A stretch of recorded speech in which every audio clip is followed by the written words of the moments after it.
Hey, we're looking this morning at Ecclesiastes chapter 2, verses 18 to 21.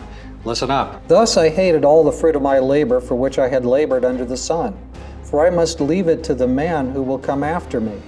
And who knows whether he will be a wise man or a fool?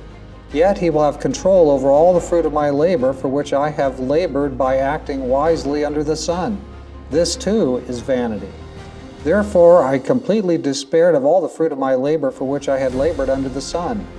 When there is a man who has labored with wisdom, knowledge, and skill, and he gives his legacy to one who has not labored with them, this too is vanity and a great evil. So all our life, apart from God, all of our labor, all of our work, if it just ends in death and that's all there is, it's not very satisfying. Now we're on the verge of the improvement. Here, I told you it's coming in Ecclesiastes. But so far, the perspective, all of chapter 1 and almost of all of chapter 2, so far this whole perspective is, we're going to live life without God, hooray! And this is all we have.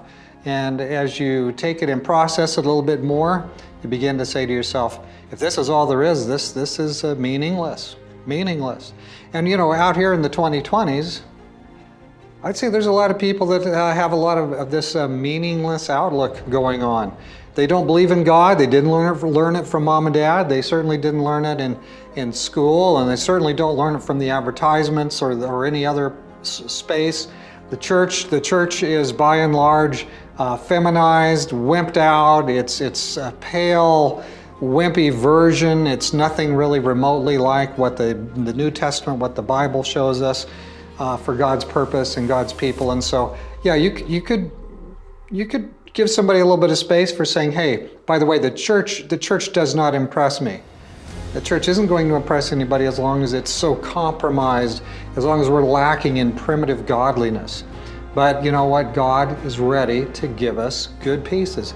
God is ready to empower and rebuild. God has shown us in the last days that He will have a people who are following Jesus fully, who are obeying God fully, and so that's coming, but we get to be part of it, and that's really awesome.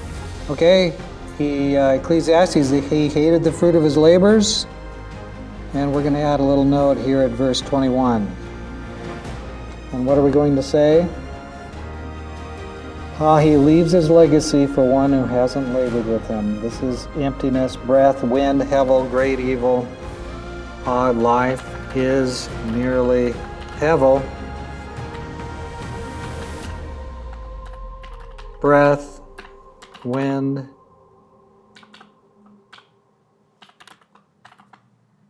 without God in it. Of course, God is in my life, God is in your life, in that He's persuading, He's encouraging, but He's not demanding, He's not taking over, He's not forcing you to be a person who loves His things, but He's giving you the opportunity. So I want to avoid hating life.